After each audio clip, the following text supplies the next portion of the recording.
Hey you guys, it's Teresa and welcome back to my channel. Today is my wrap-up for Queer Lit Readathon. And I managed to read 4 out of the 5 books that I said I was. So let's get into it because this isn't going to be very long. So the first book that I ended up finishing during Queer Lit Readathon, we will kind of go in order here, is Motor Crush Volume 1 by Brendan Fletcher, and I forget who else was the illustrator, but I'm sure the cover will have that available for you. And it feels like there's something in my shirt. Because there is. But I give this a 5 out of 5 stars. I read this in one sitting. It was a very, very quick read. If you guys don't know, Motor Crush is essentially about this racer named Domino Swift, who is well known in the community as a really great racer. She's trying to be up and coming. There's some biker gang situations. It's like a versus against another biker gang. And they have, like, these biker gang races are illegal. And by winning them, you can procure the illegal street drug for your bike called Crush, which causes you to zoom really quickly throughout the track. So she attends these races to get the illegal chemical for one reason or another, and yeah, that's basically the story. There is a female-female romance in here, but since it is the first volume, it is a little bit more subtle since they had recently broken up. And like I said, I gave this a 5 out of 5 stars. Super fast read, super enjoyable. I love the storyline of where it was going. There was a bit more of a sci-fi element than I was expecting toward the middle of the book, but I still enjoyed it. I love Domino's ex-girlfriend / love interest. She was so, like, gorgeous, and her hair was just so flowing, and I was just in awe of her every time she stepped in.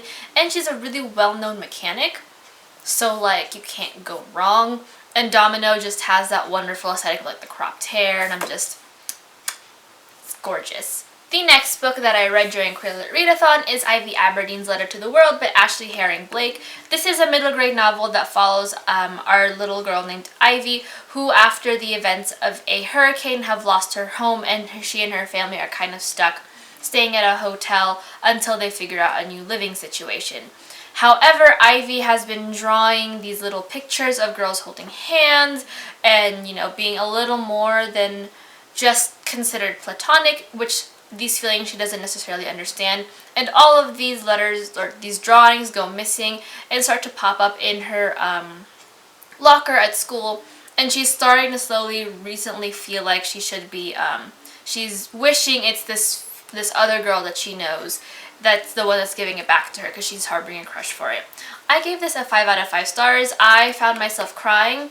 Like, these are one of the books that I desperately wish that I had when I was younger, primarily because while I am not a lesbian, I am bisexual. Ivy is kind of questioning what she feels like for boys and for girls, and finds that she doesn't really feel much for guys in the same way that her friends do. She is very much, like, drawn to women, and she doesn't quite understand that or what that means for her family if she were to ever come out. I highly enjoyed it. I found myself crying. There were so many, like, important lines that I thought that was, what's the word? There were so many important lines that I thought was important. That were, very telling of what it means, like, to be a young girl that's closeted and doesn't necessarily understand her feelings, or even, a young, just LGBT kid who doesn't really know how to deal with these feelings on top of more complicated feelings of a natural disaster. And there's just a lot going on in this book, and it was just so cute and so fluffy, and I cried so much, and I highly recommend it. And I didn't know Ashley Herring Blake also wrote another middle grade novel that also does feature more little girls figuring out their sexuality. So I think I'll be picking up The Mighty Heart of Sunny St. James pretty soon. So, yeah. But please read it. Because, we need more of these books, especially for middle grade, because it's a very confusing time for children. The next book that I read for Queer Lit Readathon is More Happy Than Not by Adam Silvera. There is a trigger warning on this for suicide, self-harm, and depression. And homophobia. And physical assault. There's just a lot. But essentially this follows Aaron Soto, who is kind of struggling with his life after his father recently passed. On top of that, his life hasn't been the greatest. He lives in a very cramped apartment with his family and shares a room with his mom and his brother, and is kind of just struggling to find this weird in-between of being happy and not. And he recently realizes that he is falling in love with his girlfriend, and his girlfriend is a place of happiness for him, but also finds himself starting to be more drawn toward Thomas, who is currently his new best friend.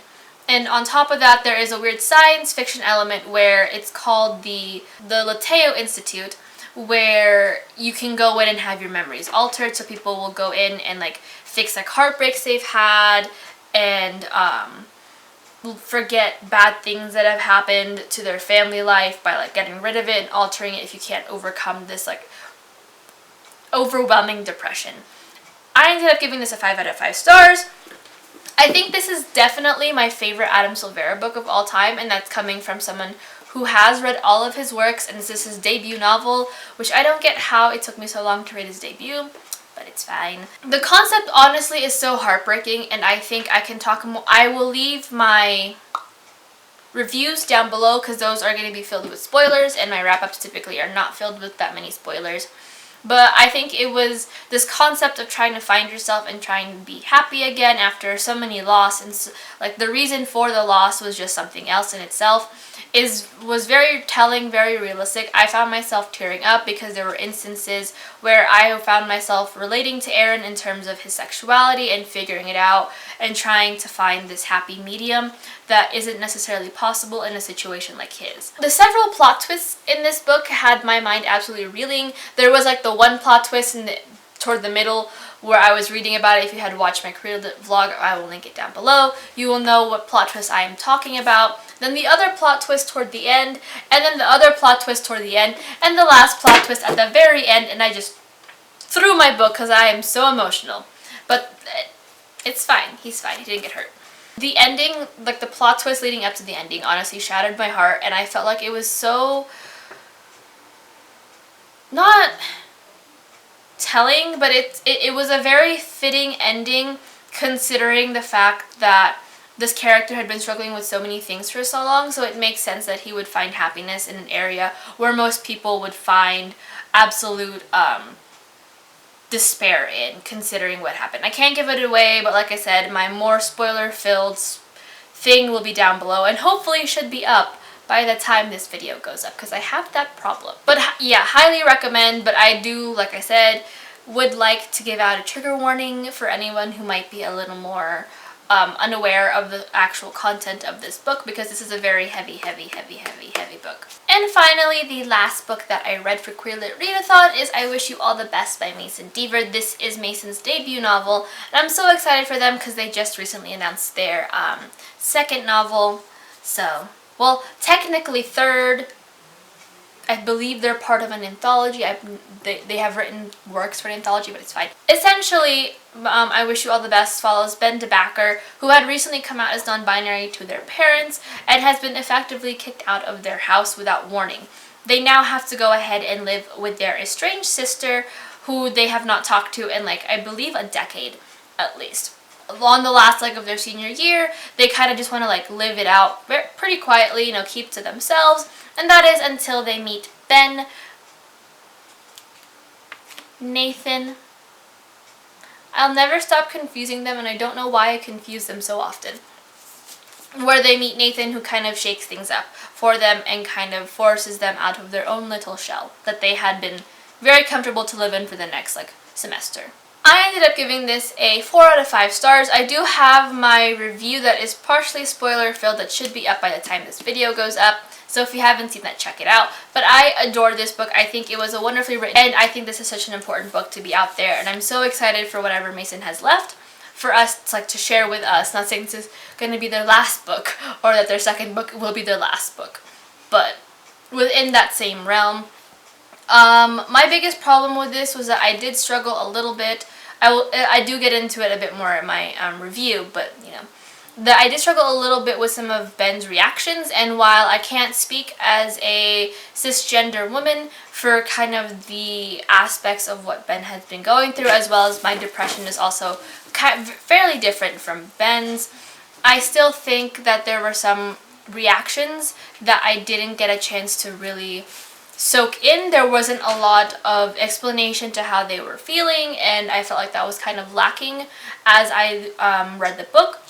One of the other plot twists in here I wasn't also a fan of, as I felt like it was an easy, not necessarily a cop-out, but there wasn't a lot of build-up to said plot twist at the end that didn't really serve as a plot twist, but more so kind of overall served as a happy ending to Ben's overall kind of story arc in this book. But nonetheless, I did love it. I think it is a great debut novel. I can't wait to see what else Mason has in store for us. I've recently read their short synopsis on Twitter for their second book, and I am already in tears. So I can't wait to see what happens, and yeah. Highly recommend. You guys should go ahead and pick it up. But that is it for my wrap-up for Queer Lit Readathon. I will be having a second wrap-up toward the end of the month / beginning of July of all the books that I read that were not in the Queer Lit Readathon. And I unfortunately did not get a chance to get to Layer of Dreams. I somehow thought that the readathon went from Sunday to Sunday and not Sunday to Saturday. So I was like sitting here like prepared to hash out Layer of Dreams in like 2 days, and then it like hit me in the middle of the night on Saturday, and I was like, oh, well, don't have time now. But yeah, I had a lot of fun being part of this readathon this time around. I will be joining definitely for round 4 in December. If you guys haven't seen my TBR for this, my readathon, my review, or whatever, I will link them all down below. But yeah, until my next video, I will see you guys everywhere else. You guys know what to do. Like if you like these videos, subscribe. I upload twice a week. And then comment if you read any of these books or wanted me to give more thoughts on my books, or if I missed a link somewhere, as I tend to do. You know, that happens. But other than that, you guys can find me on everywhere else, and I will talk to you guys later. Bye.